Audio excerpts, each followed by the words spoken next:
Thanks, Chair. I'd like to bring us back to where you started. I missed the very beginning, Mr Kerr, of your opening statement. Probably no surprise that I'm going to take you back to that topic. And I think part of what I might have missed was where you told us the number of times that ASIC has used Section 313 of the Telecommunications Act to knock out a particular website. Thank you. Sure. Over the last 12 months, we have used power 10 times. Just to clarify, it's not to knock out a website so much, but rather to block access to the website by Australian consumers or investors who go through Telstra, for example, so as to ensure, and our objective is to ensure that they don't lose money through overseas criminal operations. If you're trying to view that particular site from an Australian IP address, you won't be able to see it. That was the basis upon which we were seeking the blocking. That's correct. Thank you. Okay. What about the previous 12 months? No, that's the extent of our use of the power, Senator. And I don't know whether you caught the end of my statement, but we are making a commitment that we will publicly report on our use of Section 313 powers.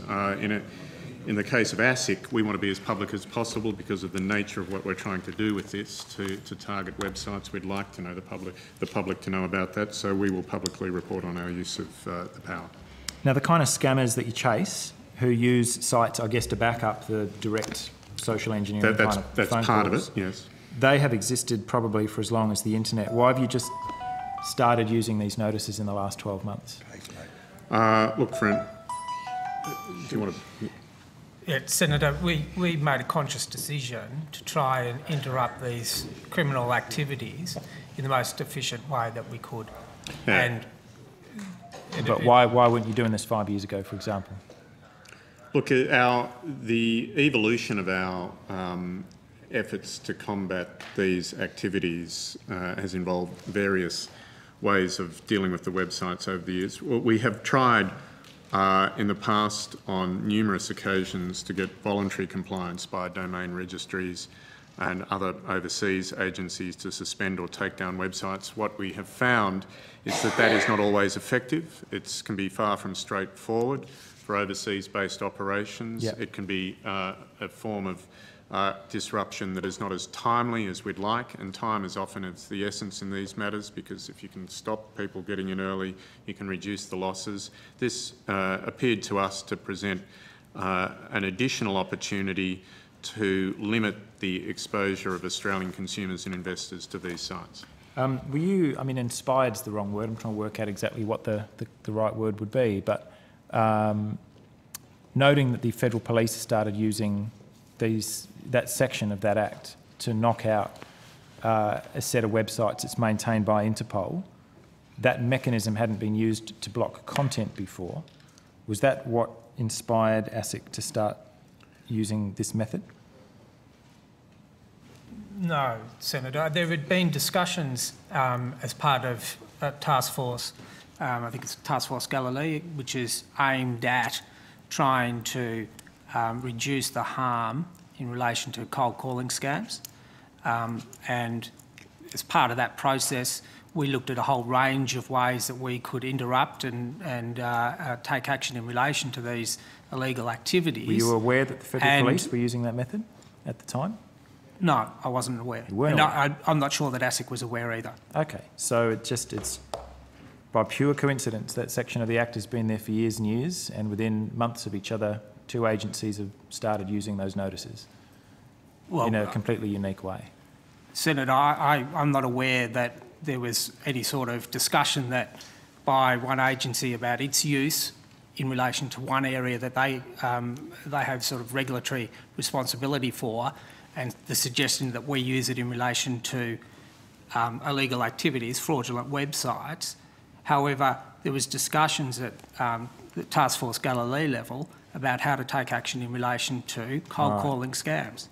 Could you provide for us, because this is a rather unique way of using that section of the Act, could you provide for us a de-identified copy of what the letter that goes to the service provider looks like? Describe anything that would compromise a particular operation. I don't see why we couldn't do that. I think we can do that, Senator. Thanks. Would be much appreciated. I just want to. I should say that, and I think the Deputy Chair said, ASIC's Deputy Chair said at the beginning, we've received a number of FOI requests and we'll fully comply with those FOI requests as required to under the law. Excellent. Well, I would expect you to, but that's good. But there might be a way of just getting a bit of a sense of how these notices are being used, because there's no provision under that section of the Act for anything like a notice. So I'm presuming you've just invented a form of words by way of a letter to a service provider. Is that what it's roughly going to look like? It's essentially, yes. Dear Telstra, dear IINet? Yeah. How many of these letters do you have to send out? Is it one to each ISP that currently serves customers in Australia? No, the letter is sent out, and I can't say exactly in all 10 occasions, but the letter is faxed out to the telecommunication carriers. The same letter, it's got in the sort of what you might call the address field, the telecommunication carrier's name, so it'll have 5 of those. I think in some occasions it might be less in others, with the fax number or the email address, and we send it out that way. There's hundreds of ISPs. There's hundreds of ISPs serving content to Australian customers, though. Do you send hundreds of faxes? No. So you only go after the largest ones? We send it to the largest ones, and as I understand it, some of those, some of the technology aspects, I have to say, Senator, I'm not totally across. However, as I understand it, some of the carriers actually control the pipelines, as it's been described to me, from Australia to the international overseas providers. So by serving on those particular carriers, we get to the majority. So you might be a smaller ISP that doesn't get served one of these faxes. You might not even know that at the gateway level, particular forms of content are being blocked. That's a reasonable consequence, I suppose, isn't it? So you've sent faxes to the 5 or 10 largest ISPs, who have also therefore blocked the gateways into Australia. I wasn't aware of that. So therefore the rest of the, in the low hundreds, I suppose, there might be some that, yes. Okay. Can I just make the point there, Senator, that that may be the case in relation to our past use in those 10 occasions. We are consulting with other law enforcement agencies, with the carriers and others, to ensure that, from ASIC's perspective, there's greater transparency around how it's used and who it applies to in the future. And the sort of issue you've raised is one of the issues that we will discuss, because, as I've said before, for ASIC, we want to be very public about this. We want people to know about it. I want to just very briefly change the subject, and then I'll come back to content blocking.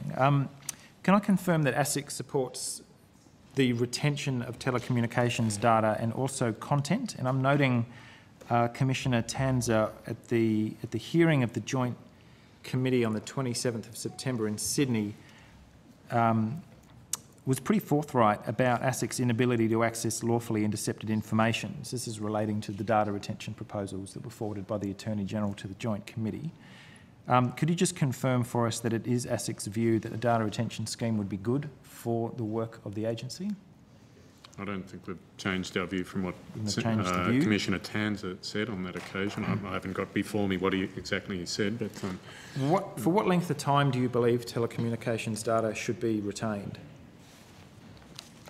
I think we'd have to take some of those issues on notice, Senator.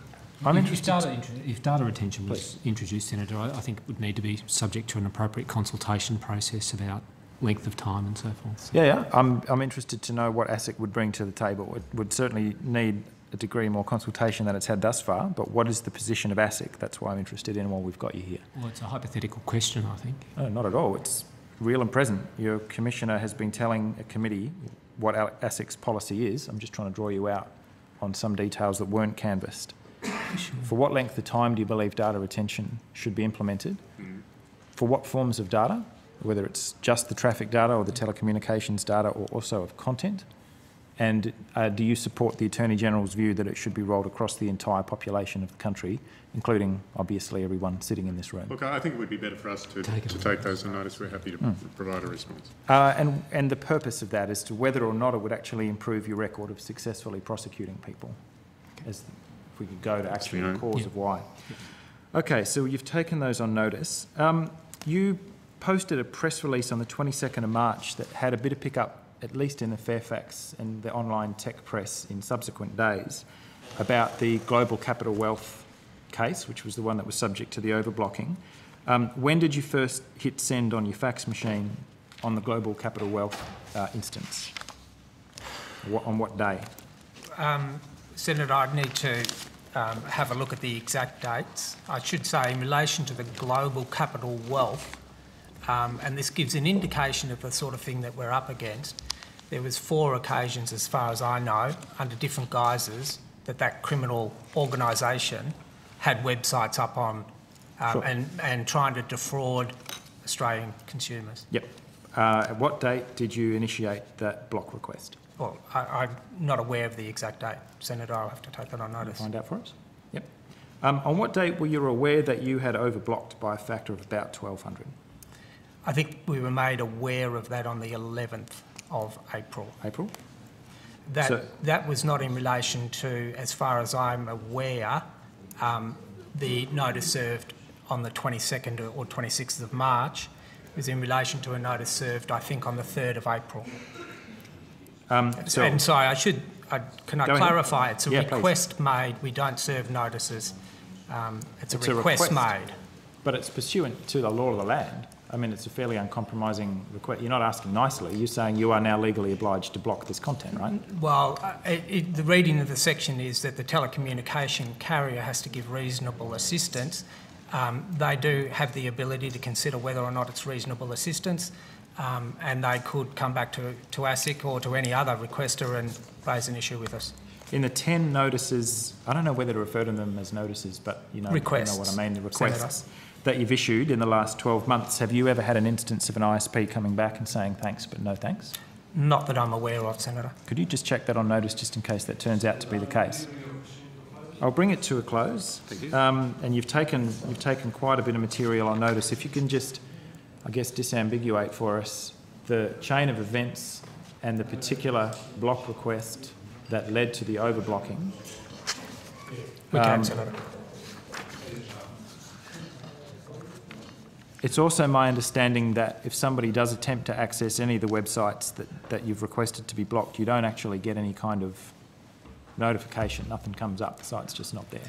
That's one of the issues that we're currently looking at, Senator. I mean, from our point of view, again, it would be desirable it's associated with that particular website. So that is something we're considering in our discussions with the carriers and others at the moment. Are you part of the committee that the Department of Communications and Broadband has convened?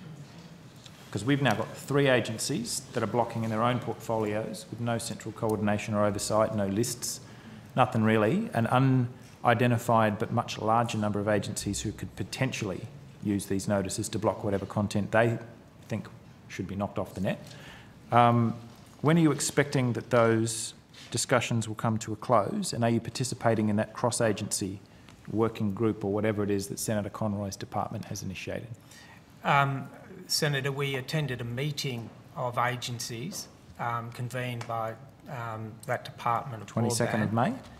I think it was that date. So we attended that. As far as I'm aware, no committee has been formed.